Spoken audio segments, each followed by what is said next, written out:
Hello everybody and welcome to another hobby cheating video, and today we are going to talk about white hair. I'm working on my sister here. There she is. And of course we're going to give her the traditional white hair of the Sisters of Battle. And I thought, what a great chance. So I've got her face up to a point where it'll show on camera and looks reasonable enough to balance out the color. And so we're going to do this, and we are zoomed way in. So this is going to be a fun time of a game called Can Vince Stay on Camera? Spoiler alert, the answer is probably going to be no sometimes, but I will do my absolute best. So what have we done so far? Well, I painted the face, and then obviously the hair is just zenithal. So it's literally just whatever, whatever I did with the zenithal, where I was shooting the airbrush, kind of black all over and then gray from the sides and then white from above. Because the nature of the hair, that means it's mostly just gray and white on top. And the rules for painting white hair are much the same for the rules as painting anything white. That is to say, we don't actually use a lot of real white because we have to leave some ability to actually show the reflection, and white is as high as we can get. Like, we can't highlight pure white. Now on my palette here, I have some black and some white, and then I have like off palette because couldn't fit all this together, but I'll grab some of it and try to bring it over here. There we go. I have some, you can see some blue white to get a specific reflection. We've got a tiny little bit of turquoise we'll grab and bring over here. Okay. And that's because you want your hair, your white hair, to have some kind of color. Either a blue light or a yellow light. Either they're in the sun or they're in a cold light. Okay. So in this case, we're going to use a little bit of blue because that's a little more interesting. So let's grab some of our black. We'll reinforce that black, make sure that's nice and fresh. We'll put that here. And what we'll get is, we'll grab a little bit of that same blue white you see right there. Just mixing that in. I want to get something light, but not incredibly overwhelming. Let me move my, there we go. My overhead light here just a little, so you're not getting reflections in the paint. And then what we want to do is start drawing lines. So I have some flow aid in my brush already. That's what the clear thing you see in the picture is. And when I'm painting hair in general, one of the rules you kind of want to follow is you just want to make sure you're always painting the streaks of the hair. What I mean by that is hair itself has a ton of follicles. And one of the easiest ways we can help to sell that illusion is just by always painting in these thin vertical stripes. So the more we're just, like, a lot of people, I'll see them take their brush, they go sideways, they go like that. You're just not helping yourself any when you do that. You're just basically making your job harder, because what you've effectively done is made it so you're not creating all the follicles. We can sort of cheat. We're never going to make the 8 million follicles she actually has in her hair. Here I just added in a little white, and I'm going to keep doing the same thing. You see that, like, what I'm doing is just following the shape of the head and making these little strands down and down and over again. I'll come to the top of the head. Let me see if we can improve that focus a little bit there. That's just a little bit fuzzy when I'm holding it. There we go. Sorry about that. When I zoomed way in, I didn't realize it was slightly off focus.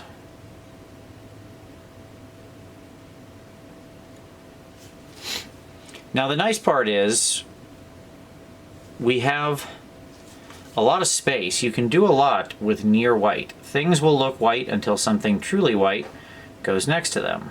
So we can play with that. And effectively what I'm doing here is just repeatedly hashing the hair. over and over again, thin, sharp brush. I talk to people a lot about using a bigger brush. This is one of those cases where maybe something a little smaller is helpful. Now, that still doesn't mean we go tiny. You notice I'm not using like a triple aught. This is technically this is from Slow Fuse, and this is technically a size 1. It's probably the equivalent of a size 0 in most ranges. Not getting out a double aught or a triple aught or something nonsense like that. Those are for eyeball dots and very little else. When you use a brush that small, the problem is it has no belly and it doesn't hold anything. And we don't want that. So what I'm doing here is I just keep adding in more white to the mix I made, and I'm making repeated circles, but instead I'm focusing in, because what we want to do is create this nice subtle transition where the crown, the halo of her head, is the most lit part. So every time my brush touches here, okay, 1, I'm always doing the hashes. 2, I'm not trying to cover everything, so I cover a little less every time. All right, try to find where the highlights would be. So for the moment, because of the way her hair is, she has like this bob. She has that standard Sisters of Battle bob. I'm focusing on the halo at the top of the head with this level of white. So this halo here around the top, and then down here where the hair pops back out. And you can see how already it's starting to look like hair, right? Because you can see how, since I went over that nice mid-tone gray, like I didn't prep that at all other than the zenithal, but because everything I'm doing is in these little hashes,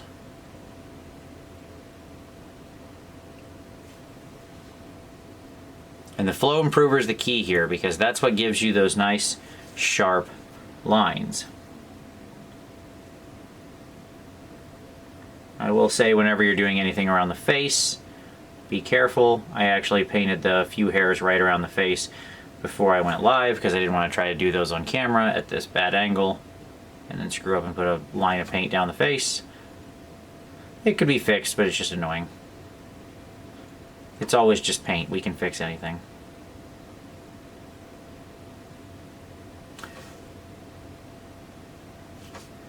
So by using that base gray, by the way, if you're saying, well, Vince, I can't zenithal, so I don't know how you started, then just start with literally just paint the hair completely a neutral mid-tone gray. Okay? If you don't have an airbrush to do a zenithal, that's fine. Just start from a mid-gray. What do I mean by gray? I mean literally halfway between black and white. Whatever color you look at in your arsenal and you think that's halfway between black and white, that's the one I mean. But what if it's not perfect? It doesn't matter. But which exact gray? It doesn't matter. Something between black and white. Are you getting me here? Okay. Individual paints and paint recipes rarely matter. But I understand that people like them because, especially when you start out, you're not sure about what colors to use. So that's why I'm saying any mid-tone gray you have will be just fine. Don't worry about it. Okay. Add a little more white in here. We're getting close to maximum white. But because we're working so thin and so small, it actually takes quite a while to build up the opacity to get to something that actually is true white. And that's good. We can use that to our advantage. She has a few hairs that are like poking out a little bit. Like you can see she has one there that's kind of strung out a little more. So we want to kind of reinforce that a little bit. Where she gets these flyaways. Her hair wants to get away. It wants to fly away. Yeah. Okay, so we just keep working our way around. We keep making our hashes. Easy peasy.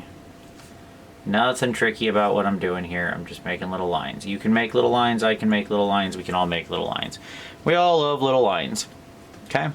So now we get something that looks like that. Now already we can stop there. That's what I'll say. If you look at that and you go, yeah, I'm good. Like, thank you very much. This is my stop. This is where I get off. Cool. Great. Thanks for watching.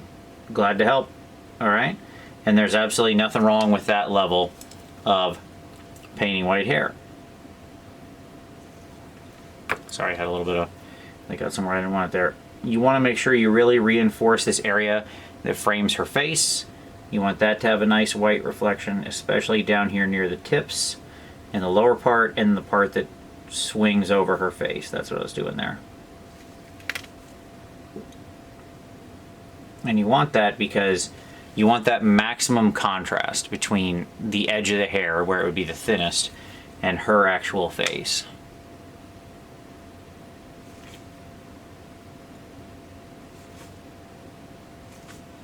Now, if we want to go a little farther, we can. So one, I could sit here and keep reinforcing some of this a little bit. We're not up to maximum opacity yet on that white, so I could keep doing circles around her a couple more times. We can go that direction.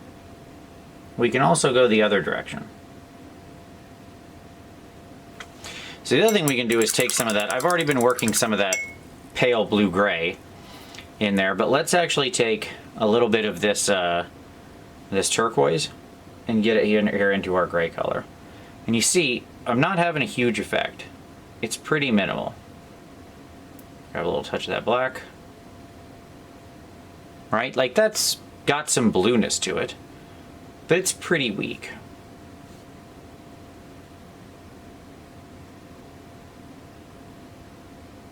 Okay. Nope, we hit that flow aid and boom, there it all went.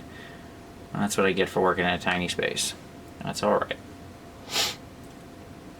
I don't have much room or a second camera to shoot this on a second palette, so this is what we get, folks. Okay. So now, when we've got this darker black, blue, gray, let's just remake it here. There we go. We got a couple different versions of it. Awesome. Good to have some options. What we can then do is come back in here and we can start doing the same thing, just laying some of those hashes into like where the shadows will be. Again, it's a very subtle effect. You're not trying to move the world. One of the tricks that makes something like white hair really difficult is that it is so subtle, right? Because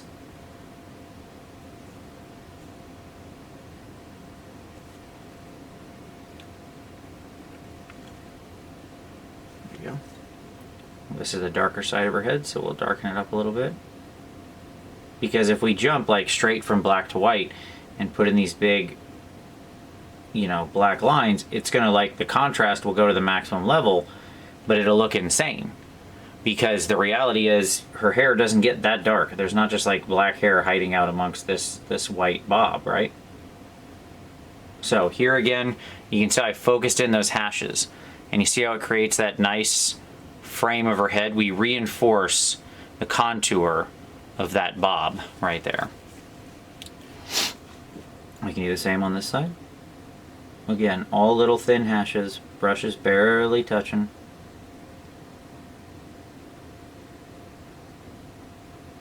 And you notice I'm not making each hash the same length. I want them varied some. Again, hair is very natural. It's a substance that is composed of just, you know, 10,000 follicles or whatever. I don't know what's on your head. A lot of follicles. Well, I know it's on my head, and it's, you know, about 7 follicles.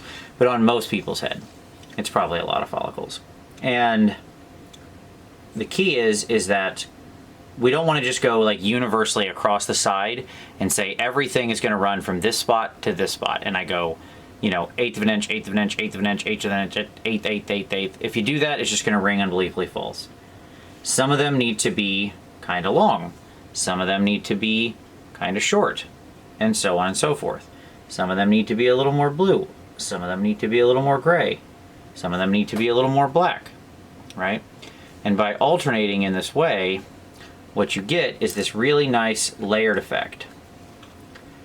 And since there's lots of different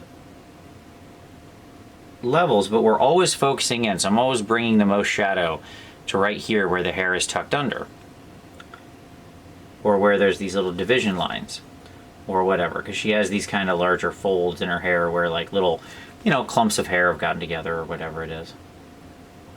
So we can kind of use the sculpt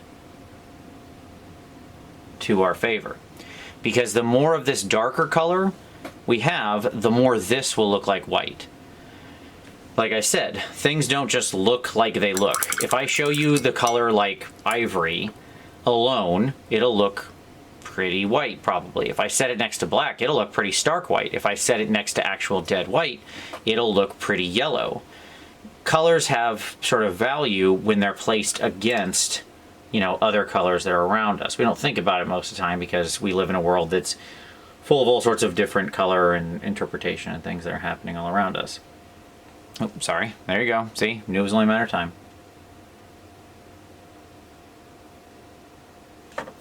Now I went back to my white, and again I'm just going to grab some of them.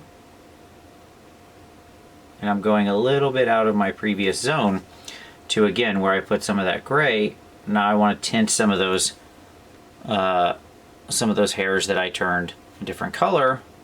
I turned gray or blue or so like that. I want to get a couple nice thin lines of white running up into them, because again, that's going to increase that overall number of hashes and make it feel more organic, more real, more natural.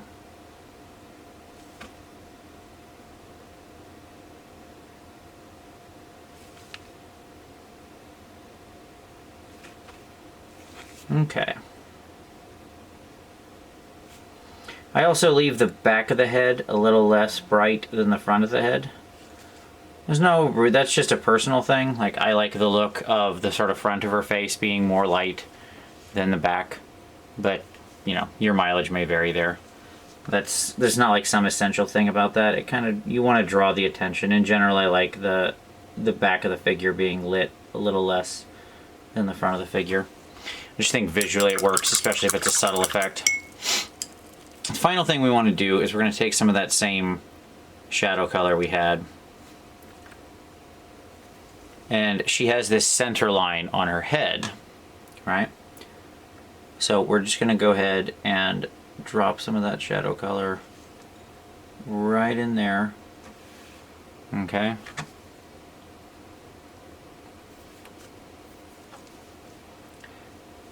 And let's weaken that just a little bit.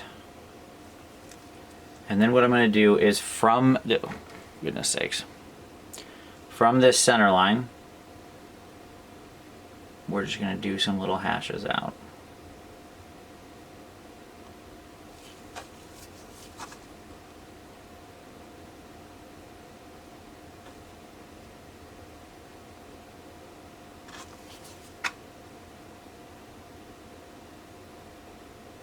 Okay. So she's got a nice dark central shadow in the crown of her hair. If we go too dark, like if we look at that and go, nah, we went a little too dark there. Let's go back into that mid we had earlier. And guess what? We can just keep going. Do. We can just hash that out. We can make little lines. And just tiny little slashes.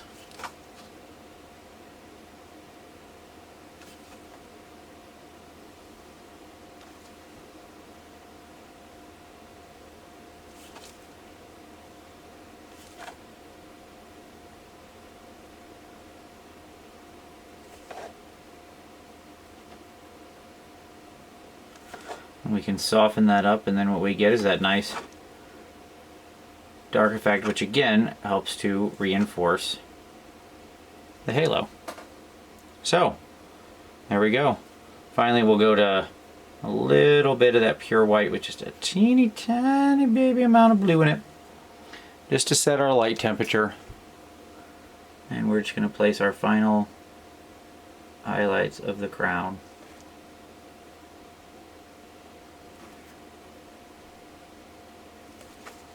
We're almost just using dots at this point.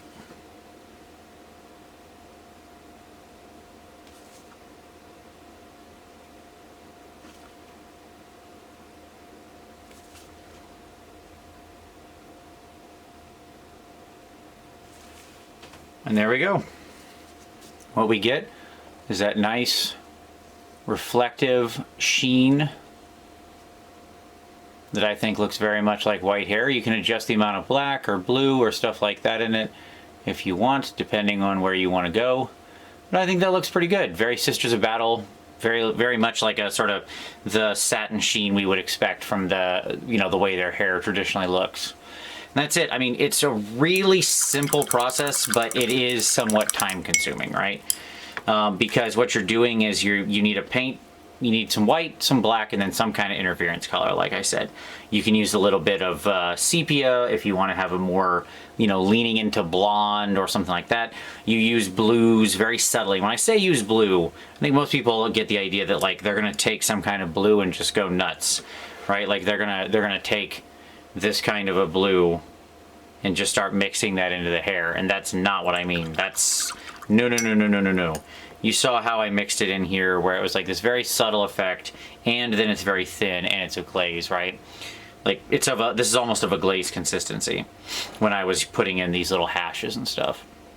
Nice thin sharp brush, strong white, good black, mix out a gray, and you just slowly introduce more and more white and keep doing hashes all the way around the miniature, covering less and less each time. It's basically a layering technique, focusing on these little short strokes, focusing on both the crown and then the lower part of the bob in the case of this, or wherever. If she had long hair, then it would be the crown and like the tips or the edges of her hair, if she had like some long flowing locks, you know. But the point is, heed the contours of where the hair comes back in. That's where you place your shadow. It's usually like this around the base of the skull. Like usually the hair modeled on miniatures follows the general skull shape, and so that's usually where you're placing a shadow. But there you go. That's some white hair. So I'll look at this, let this dry, decide if I want to bump up that white anymore, maybe around the top and the little crown. But for the most part, I'm pretty happy. I think we got some white hair. So with that, I'll say we're done. Give it a like if you like it. I hope this is useful for your own Sisters of Battle or wizards or anybody who happens to have some very white or gray hair. Obviously you can use the same thing with gray, you just don't go to pure white as much. But I certainly hope this was useful. Subscribe for additional hobby cheating in the future. We have new videos here every Saturday. If you have a video you'd like to see, go ahead and drop that down in the comments. If you've got any questions, I'm happy to answer them. But as always, thank you for watching this one, and we'll see you next time.